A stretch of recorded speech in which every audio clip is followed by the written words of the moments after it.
Imagine waking up on a Friday morning to fresh snow on the ground. School's cancelled, kids are playing outside, building snowmen, and having snowball fights. It's supposed to be one of those magical childhood days. But for one 10-year-old girl in Washington state, that snow day morning would be her last. She walked out her front door, headed to school that didn't know was closed, and simply vanished. 4 months later, 2 young boys playing in an abandoned lot would make a discovery that would haunt an entire community forever. This is the story of Adriana Jackson, a case that's baffled the FBI for nearly 20 years. A case with multiple suspects, including a convicted child killer. A case where the victim's remains were found just 1 mile from her home, yet no one saw anything. And a case that, in 2025, has finally been handed over to a specialized cold case unit with new tools and new hope. What really happened on that snowy December morning? Who took Adriana? And why, after 2 decades, has no one been held accountable? Stay with me, because the answers might be closer than you think. December 2nd, 2005. Lakewood, Washington. It's the kind of small working-class community where everyone knows their neighbors, where kids walk to school by themselves, where life moves at a slower pace than the big cities nearby. The Tillicum neighborhood, where Adriana lives with her mother Yvette Gervais and her father John Federici, isn't the wealthiest area. It's described as high, crime struggling, the kind of place where people are just trying to get by. Overnight, snow has blanketed the area. It's beautiful, the kind of snow that makes everything look clean and peaceful. The Clover Park School District makes a decision: schools are closed for the day. Too dangerous for buses, too much snow for safe travel. They activate their phone tree, an automated system designed to call every family and let them know school's cancelled. But here's the problem. Adriana's family doesn't have a landline telephone. They don't receive the call. They have no idea school is closed. So at 7:45 that Friday morning, 10-year-old Adriana Jackson gets ready for school just like any other day. She's a 4th grader at Tillicum Elementary, just 3 blocks away from her apartment. It's a short walk, maybe 5 minutes. Small houses and apartments line the route. There are no wooded areas to pass through. No dark alleys. No dangerous crossings. It's a straightforward, simple walk that she's made countless times before. Her parents watch her leave. According to initial reports, her father walks her partway down the block before turning back home. It's a normal Friday morning. Just another day. Except it isn't. Adriana Jackson never arrives at school. She never arrives anywhere. She simply disappears. At 2:30 that afternoon, Yvette Gervais starts to worry. Adriana always comes home at 2:30. Always. No matter what, she comes home. But this time, she doesn't. Yvette thinks maybe her daughter decided to play in the snow with other kids in the neighborhood. It's a snow day, after all. Lots of kids are outside playing. Working parents aren't home, so children are out unsupervised, having fun. That must be it. Adriana's just playing in the snow. But as the afternoon wears on, and there's still no sign of her daughter, panic sets in. Yvette goes looking, searching the neighborhood, asking anyone she sees if they've seen Adriana. No one has. No one remembers seeing her at all that day. Finally, trying not to panic but knowing something is terribly wrong, Yvette calls 911. The Lakewood Police Department responds immediately. This is every parent's nightmare, every law enforcement officer's worst case scenario. A 10-year-old girl disappeared on her way to school in broad daylight on a residential street. They launch a massive search. Bloodhounds are brought in to try to track Adriana's scent. More than 120 personnel from Lakewood Police and fire departments join the effort. Search and rescue teams from Pierce County arrive. The FBI gets involved immediately, as they do with all missing child cases. They bring in specialized equipment, including sonar to scan American Lake off Silcox Island, thinking maybe Adriana fell through ice or somehow ended up in the water. The community comes together. Volunteers search every inch of the area. They check the school grounds, the fields, an old culvert, unfinished building foundations that locals call the tunnels, wooded areas at the nearby vocational school. They search and search and search. They find nothing. Not a shoe, not a piece of clothing, Not a single trace of Adriana Jackson. It's as if she simply vanished into thin air. The FBI doesn't mess around when a child goes missing. They throw everything at the case. Technical resources, behavioral analysis, polygraph examinations, analytical assistance. They offer a reward for information. They interview witnesses, they process evidence, they work around the clock. The Lakewood police are equally determined. They interview all 51 registered sex offenders living in the area. Every single one has to account for their whereabouts that Friday morning. Their alibis are checked, verified, cross-referenced. It's painstaking, methodical work. And here's what they find: nothing. Every sex offender checks out. None of them can be connected to Adriana's disappearance. The police search the family's apartment. Standard procedure in any missing child case. They obtain a warrant and take some items into evidence: clothing, diaries, personal items. They're thorough, professional, looking for any clue that might explain what happened. As days turn into weeks, the investigation expands. They're checking everyone who had any contact with Adriana. Friends of the parents, neighbors, anyone who might know something. A friend of the parents has their home searched, clothing and other items taken into evidence. The police are leaving no stone unturned. The reward money grows. Crime Stoppers offers $1,000. Then it increases to $3,000. The FBI adds $50,000. Various other sources contribute. Eventually, the reward reaches $60,000 for information leading to an arrest. That's a substantial amount of money, the kind that should shake loose information if anyone knows anything. But weeks pass. Then a month. Then 2 months. The snow melts, winter gives way to early spring, and there's still no sign of Adriana Jackson. Her mother, Vet, is barely sleeping. An hour or two at a time if she's lucky. She's out every day, handing out missing person flyers at truck stops, at stores, anywhere people might see them. She's doing interviews with local media, begging anyone with information to come forward. The agony of not knowing is unbearable. And then, in early April, 4 months after Adriana disappeared, 2 young boys make a discovery that will haunt them for the rest of their lives. April 4th, 2006. 2 9-year-old boys are playing in a vacant lot in the Woodbrook area of Lakewood, not far from a middle school. They're looking for snakes, exploring the overgrown brush and blackberry bushes that cover the 3-acre field. It's the kind of place kids aren't really supposed to play, but kids being kids, they explore anyway. The lot has a reputation. It's known as a shortcut that school children use to get from one area to another. It's also known as an illegal dump site, where people throw away garbage they don't want to deal with properly. And it's known as a gathering spot for transients and people struggling with drug addiction. Not the kind of place you want children playing, but in a struggling neighborhood, sometimes those are the only places available. The boys are pushing through thick brush when they see something that stops them cold. A skull and a spine. Human remains, completely skeletonized. They run for help, terrified by what they've found. Police arrive within minutes and secure the scene. The FBI is called back in. This 3-acre field becomes a massive crime scene with nearly 100 law enforcement officers, evidence technicians, and volunteers carefully combing through every square inch. The remains are transported to the Pierce County Medical Examiner's office. Dental records are used for identification because that's all they have to work with.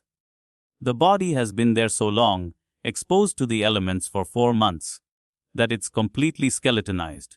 The identification is confirmed the remains belong to Adriana Jackson. She was found just 1 mile from where she lived. 1 single mile. Across the street from Woodbrook Middle School. In a lot that's right next to Interstate 5, meaning anyone could have pulled off the freeway, committed this crime, and disappeared back into the flow of traffic. The lot where she was found, it used to be even more overgrown. There was a path going through it, and right over a small hill was a tree where people liked to dump garbage. But hidden in the thick stickers and brush, that's where Adriana's remains were discovered. Here's what makes this discovery so frustrating for investigators. They had searched extensively when Adriana first went missing. They had bloodhounds, over 100 personnel, specialized search teams. but they hadn't searched this particular lot thoroughly. Lieutenant David Saunders of the Lakewood Police would later tell the media that in hindsight, he wishes they had searched that lot. But at the time, with limited resources and a massive search area, choices had to be made about where to focus their efforts.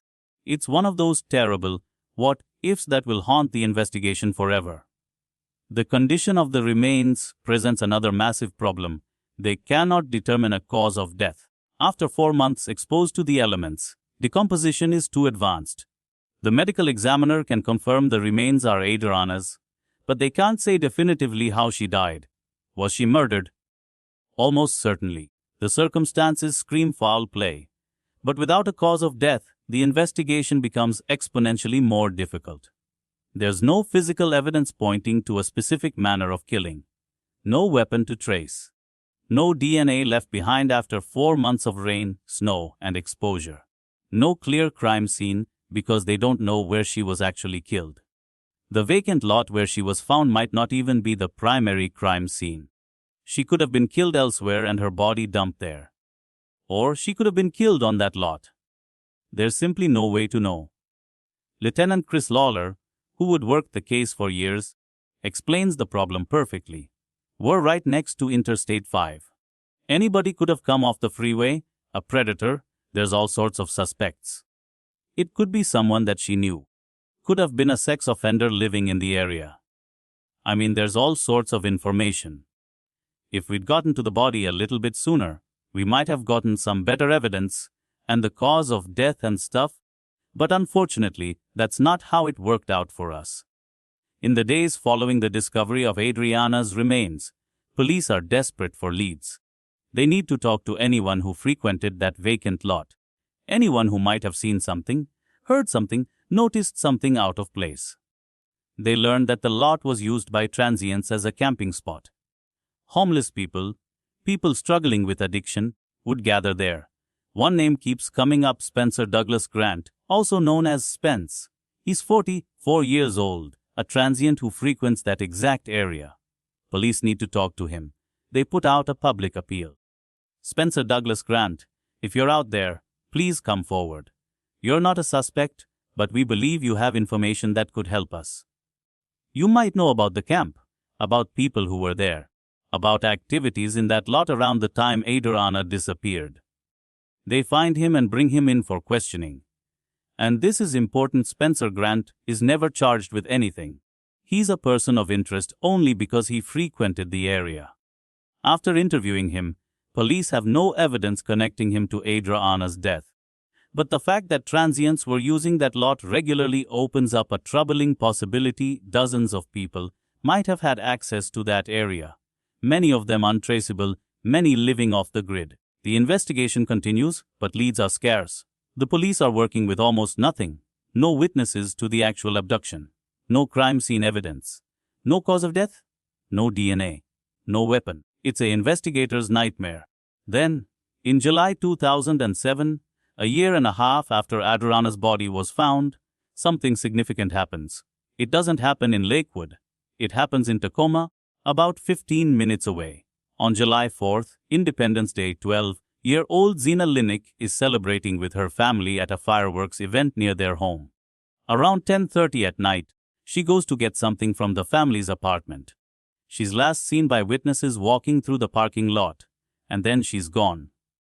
Just like Adriana, she simply vanishes. The Tacoma Police Department launches a massive search. They're desperate to avoid another Adriana Jackson situation. They work day and night, following up every lead. And they catch a break. Witnesses report seeing a gray van in the area. Security camera footage captures the van. Within days, investigators trace the van to a 42-year-old Thai immigrant named Terapan Adan. They bring him in on an immigration violation charge, giving them legal grounds to question him extensively. Adan is a registered sex offender. He has a criminal history. And at first, he refuses to cooperate with police. But after 4 days of intense questioning, he finally breaks and tells them where to find Zena. Police race to the location, hoping against hope that she might still be alive. But Zena Linick is dead, killed by blunt force trauma to the head. She was likely killed elsewhere and her body transported to the woods near Eatonville in southern Pierce County. Terapon Adan is arrested and eventually convicted of rape and murder. He's sentenced to life in prison without the possibility of parole. He will die in custody. But here's where it connects to Adriana. As soon as Adan is arrested, investigators from multiple jurisdictions immediately think of other unsolved cases involving children. Tacoma Police Chief Don Ramsdell specifically mentions Adriana Jackson's name. They're going to question Adan about her case. And there's more. Terapon Adan worked as a tow truck driver.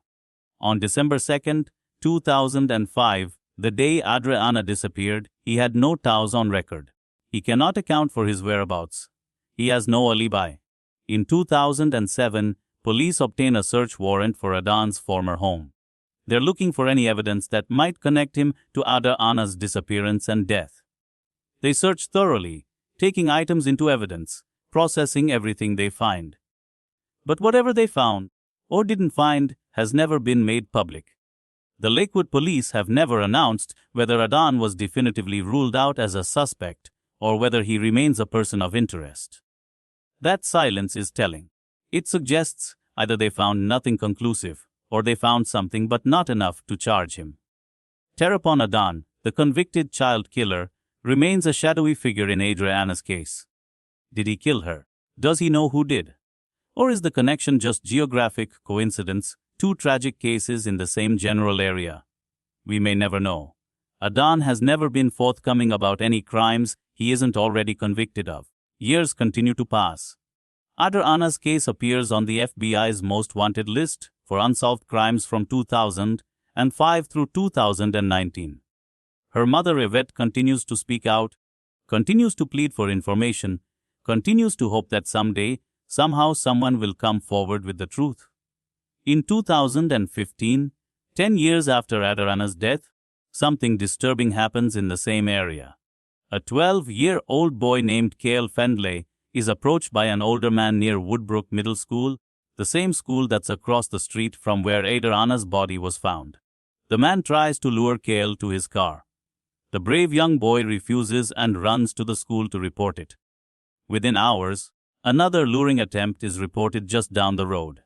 A 9-year-old girl says a man matching the same description tried to lure her and her 4-year-old brother to his apartment. Lakewood police quickly identify and arrest the suspect, 44-year-old Patrick Huber. During questioning, Huber allegedly confesses that he wanted to touch the children inappropriately. The details are disturbing and we won't go into them here. But the attempted luring attempts set off alarm bells with detectives. This is the exact same area where Adriana Jackson was found murdered. Huber was allegedly operating right there, near the middle school, near the vacant lot. Lieutenant Chris Lawler tells the media, "We'll look at him pretty hard." They investigate whether Huber was in the area in 2005. Could he have been responsible for Adriana's death? Huber is held on $300,000 bail for the luring attempts. But whatever investigation was conducted into his potential connection to Adriana's case, nothing has ever been announced publicly. Like so many leads in this case, it seems to have led nowhere. The investigation into Adriana's death faces challenges that are almost insurmountable. Think about it. The area she disappeared from is a high-crime neighborhood with dozens of registered sex offenders. The vacant lot where her body was found was frequented by transients, people passing through, people living off the grid. It's right next to Interstate 5, meaning anyone could have pulled off the highway, committed this crime, and driven away, never to be seen again. There are too many possibilities and not enough evidence. It could have been a stranger, a predator who saw an opportunity when a small girl was walking alone. It could have been someone who knew her, someone from the neighborhood, someone she trusted enough to approach. It could have been one of the transients who used that vacant lot. It could have been a sex offender, despite all of them supposedly checking out. It could have been Terapon Adan. It could have been someone entirely different, someone who's never even been on investigators' radar. The lack of physical evidence makes it almost impossible to narrow down suspects. Modern forensic techniques need something to work with, DNA, fingerprints, fibers, something.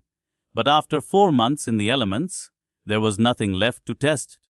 Lieutenant Lawler has said publicly that he believes someone out there knows something. Maybe they saw something that day that didn't register as important at the time. Maybe they were young and didn't understand what they were witnessing. Maybe they've been afraid to come forward. Maybe they've been protecting someone. He's made a direct appeal. All along we've encouraged people to tell us whatever you have. It could be insignificant to you, but it could be huge to us. Yvette Gervais echoes this sentiment, I believe, especially with the young people, that they might have seen something they didn't really understand, or it didn't register what it was. You get a little older, remembering things. Come say something. For nearly 20 years, the case has remained stagnant. The Lakewood Police Department doesn't have a dedicated cold case unit. They've done everything they can with the resources available. They've interviewed thousands of people. They've followed up on every tip. They've worked with the FBI extensively. But without new evidence, without new witnesses coming forward, there's only so much they can do. The case sits unsolved, becoming colder with each passing year. Adriana's family lives without answers. Her mother wonders every single day who took her daughter and why. The community remembers the little girl who loved working in her family's rock and flower garden, who should have had a whole lifetime ahead of her. But then, in 2024, almost 20 years after Adriana's death, something changes. The Lakewood police make a decision. They're going to turn the case over to a specialized unit with fresh eyes, new resources, and modern techniques. In mid-2024, Sergeant Charles Porci of the Lakewood Police Department contacts the Washington State Attorney General's Missing and Murdered Indigenous Women and People Cold Case Unit. This is significant. Adriana was of Native American descent. Her case falls squarely within the unit's mission. The MMIWP Cold Case Unit was created and funded by the Washington State Legislature in 2023 in response to recommendations from the Missing and Murdered Indigenous Women and People Task Force. The FBI's archives confirm Adriana was Native American, making her case eligible for the unit's specialized attention. This isn't just another cold case review. This is a complete reinvestigation by a team specifically trained and equipped to handle cases involving Indigenous victims, cases that have often been overlooked or under-resourced.